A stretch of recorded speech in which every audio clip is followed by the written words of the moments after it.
दुआ मिर्ज़ा, इस सारी चीज़ों से निकल के इतना क्राइम देख के सारा दिन सोशल इश्यूज़ पे सारा फ्रस्ट्रेशन, दिन कसम से। तो रिलैक्स होने के लिए क्या करती हैं? 1 घंटा जिम करती हूँ, फायदा हुआ है, 16 किलो वजन कम हो गया। एग्रेशन निकलता है? एग्रेशन नहीं निकलता, सबकॉन्शियस में होता है ना। आप मुझे बताएं, आपके पिछली गली में अगर कोई डेथ हो जाए और आप उस बंदे को जानते हो ना जानते हो, आपके ज़हन में रहता है यार अच्छा बंदा था, कल यहाँ से वॉक करता था। पूरी जिंदगी हो गई लाशें उठाई हैं जवानी में, कभी बॉम्ब ब्लास्ट, कभी रेप, कभी डकैती, कभी कत्ल, और अब भी जब करते हैं तो सोशल इश्यूज पर ही कर रहते हैं, गुर्बत, पानी, गैस, कोई और मसला, हरासमेंट इशू, उनके मैं वुमेन इश्यूज पर बहुत काम करती हूँ। तो इंसानी हकूक़ की पामाली देख देख कर ना, आप यकीन करें कि जो मैं एंटी डिप्रेशन खाती हूँ, मेरा कोई ब्रेकअप नहीं हुआ, मेरा कोई रिलेशनशिप मसला नहीं है, मेरा मसला ही सोसाइटी है। मतलब literally I feel my self sometime कि यार सब लोग जोक कर रहे हैं तो मैं इतना सीरियस क्यों ले रही हूँ, लेकिन मैं काम डाउन नहीं हो सकती। This is my nature, it is my profession, it is my passion, I keep doing that. Movies किस तरह की देखती हैं? Crime thrillers, I love daily crimes, I love scoop.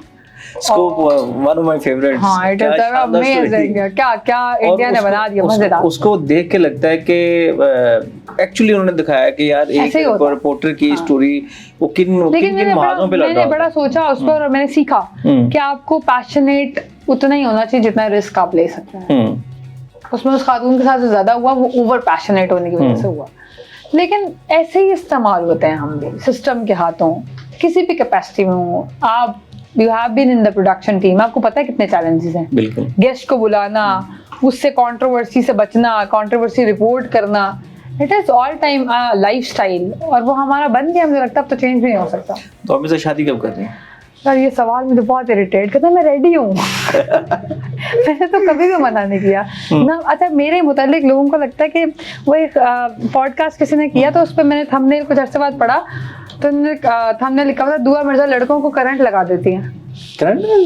मतलब I had taser with me, मतलब मैंने 1-2 वाक़या ऐसे एक्सपीरियंस किए, लेकिन वो इस तरह के लोगों को लगता है कि मैं बहुत लिबरल हूँ। मैं तो शदीद ट्रेडिशनल अप्रोच की खातून हूँ।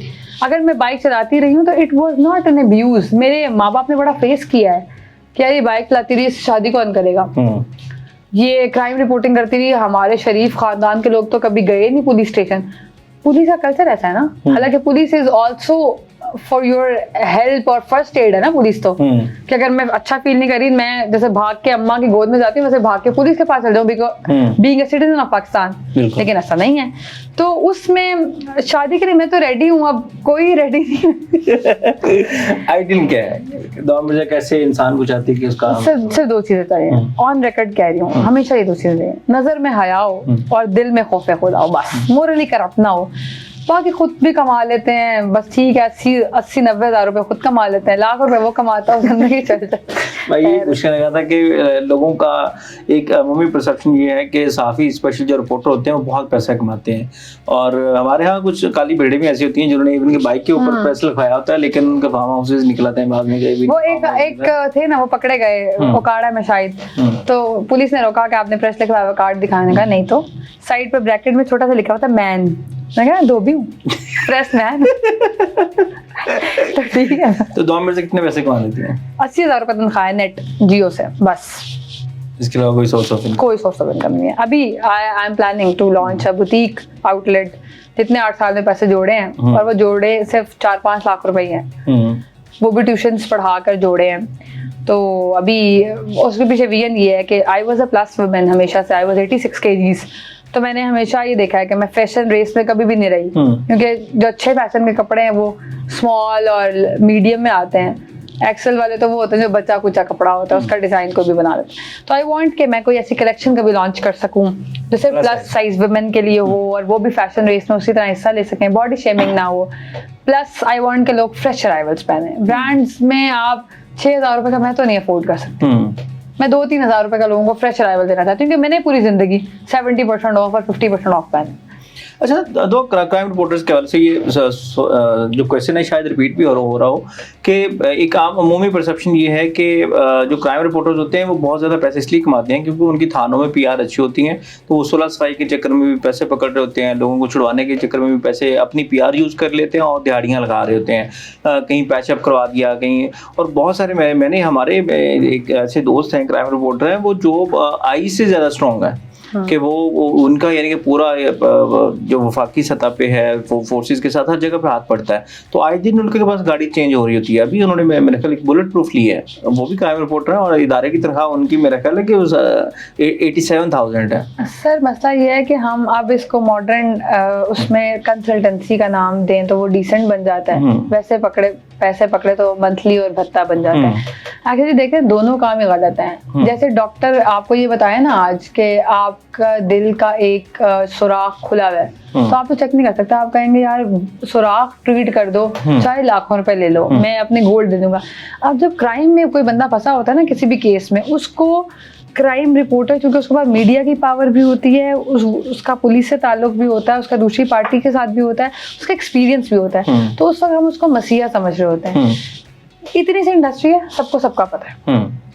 If I can boldly tell कि मेरे ऊपर 1-2 रुपए की भी करप्शन नहीं है, तो इसका मतलब है कि मेरे पास भी अपॉर्चुनिटीज आई होंगी, क्यों नहीं आती। हम मुझे याद है हम रेड करने जाते थे तो वो एनवायरनमेंट की टीम्स जो होती थी, फैक्ट्री वाले कहते थे यार 5 लाख रुपए ले लें अभी छोड़ें, चिमनीज नहीं थी उन दिनों, स्मोक का इशू था, तो 5 लाख रुपए per day could do like wonders. लेकिन वाई हराम है ना, लेकिन हराम और हलाल कौन मानता है? बिल्कुल ना माने। तो ये मुझे लगता है ये अपना इंडिविजुअल ही चीज़ है, और ये अब तो कोई डरता भी नहीं, सबको सबका पता है कि कौन कितने पैसे कहाँ से ले रहा है। तो जब डर खौफ ही नहीं है तो फिर मुझे लगता है ये पर्सनल कैपेसिटी में आप चाहें तो अडॉप्ट कर लें, ना चाहे तो मत ले। ये जो मीडिया का डाउनफॉल जिसको हम कह रहे हैं कि चल रहा है, रिसोर्सेज नहीं है, नौकरियों से लोग फारिग हो रहे हैं और डिजिटल मीडिया ने एक बहुत बड़ा इसमें डाला है। दूसरा आप क्या समझते हैं कि जब सेठ इस फील्ड में आया है, डिफरेंट फैक्ट्रियों वाले, घी बनाने वाले, पेस्ट्रियाँ बनाने वाले, डिफरेंट यानी कि जो प्रॉपर्टी टाइकून्स हैं, अब तो वो ट्रेंड सेटर हो गया कि सबने मियाँ मेरी बनना है, तो इस ट्रेंड ने यानी कि ऐसा ना करें, हमारा इदारा प्रोफेशनल है। प्रोफेशनल बाकी इदारों से प्रोफेशनलिज्म निकल रहा है ना। मेरा क्वेश्चन ये है कि पहले ये था कि हम देखते थे कि जो खानदानी सहाफ़ी थे जिनके बाप दादा का एक काम था वो करे थे, तो अब तो ये है कि भाई आपने 2 बड़े टाउन काटे और तीसरे के भी इफ्तार से पहले आप एक चैनल ले लें और उसके बाद उसकी स्पोर्ट में आके बाकी करें। तो इस ट्रेंड ने कितना नुकसान दिया है इस इंडस्ट्री? सर जर्नलिज्म खत्म हो गई है। अब यही है, अगर मैं इमरान खान की साइड पर हूँ तो ठीक है, मैं वैसी खबरें दूंगी, और reporters are assigned the task except Jio. I really appreciate Jio. Jio की पॉलिसी सिर्फ ये पॉलिसी है कि व्हाट इज फैक्ट, हेडलाइन आपको जैसी भी नजर आए, reporter is not allowed to be biased. हमारे साथ मसला ये हुआ कि रिपोर्टर ने ये समझना शुरू कर दिया, मतलब मैं जियो में गई ना तो मैंने पहली खबर मुझे सेक्रेटेरिएट बीट दे दी उन्होंने। अब I was a crime reporter, secretariat में ना मैं सोच रही क्या ब्रेकिंग बनाऊं, परवेज लाई वाज सीएम, तो मैं फौरन गई, मैं कहा अच्छा जियो है, पहला दिन था मेरा, तो मैंने फौरन खबर बनाई कि आज जिला पंजाब एक वो करेंगे, इजलास करेंगे, एजेंडा पता चल गया और एजेंडे में 8 प्रोजेक्ट गुजरात के डिस्कस होंगे। जब मैं स्टोरी फाइल की तो फौरन मुझे मेरे ब्यूरो चीफ रईस साहब ने बुलाया, उन्होंने कहा ये क्या है, तुम क्यों बायस्ड हो, जो 69 एजेंडा के पॉइंट है 69 के टिकट्स दो, तुम किस खुशी में कह रही हो कि गुजरात पर वो ज्यादा बात करेंगे क्योंकि वो वजीर आला है। तब I made myself know कि यार ये रिपोर्टर खुद सेल्फ सेंसरशिप करता है जिसकी वजह से वो बायस्ड हो जाता है। चैनल बायस तो बाद में होता है ना, ये तो कुछ चैनल्स हैं जो आप कह रहे हैं जब जर्नलिस्ट बॉस हो तो वैसी हरकत नहीं करता, जब सेठ बॉस हो तो जाहिर है उसका फिर उसने घी भी बेचना है शायद, उसकी पेस्ट्रियां भी बिकनी है, उसके प्लॉट भी बिकने हैं। अब तो रिपोर्टर्स की वाज़ह के साथ हायरिंग इस बात पर होती है कि कौन कितने काम करवा सकता है। अब क्राइम रिपोर्टर हायर इस पर है किसकी कितनी पीआर है, कौन कितने कब्जे छुड़वा देगा, कौन कितनी बोतलें इधर से उधर करा देगा, उस पर हायरिंग होती है। मतलब ओवरऑल ये सीन है। उसकी रीजन यही है कि अब there is no journalism is compromise. सब बहुत बेसिक चीज ले लें, क्लाइमेट चेंज पे दुनिया में बात हो रही है आज, दुनिया में सबसे ज्यादा फंडिंग वेदर पैटर्न्स पर हो रही है। आज आपके बाहर गर्मी है, हल्की सी बारिश हो, स्टोरी पता क्या फाइल करता है रिपोर्टर, सीनियर रिपोर्टर तरीन, लाहौर में बारिश, मौसम खुशगवार हो गया। भाई ह्यूमिडिटी लेवल 95%, कैसे खुशगवार हो गया?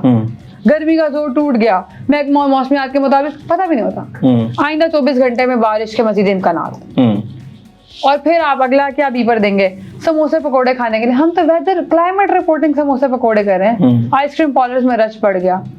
मतलब जब यहाँ तक कॉम्प्रोमाइज है और सबको ही पता है कि ये होना है, तो फिर कौन सी इन्वेस्टिगेटिव जर्नलिज्म, फिर कौन सी स्टोरी मेकिंग, फिर कौन सी इंस्पिरेशनल स्टोरीज? आप मार्केटिंग के नाम पर कोई भी स्टोरी चला देते हैं। आज मेरे पास पैसे है तो मैं जो भी हूँ, मैं आपको कहूँगी यार मेरे साथ प्रोग्राम कर दे, चैनल्स कर लेंगे, डिजिटल प्लेटफॉर्म्स कर लेंगे,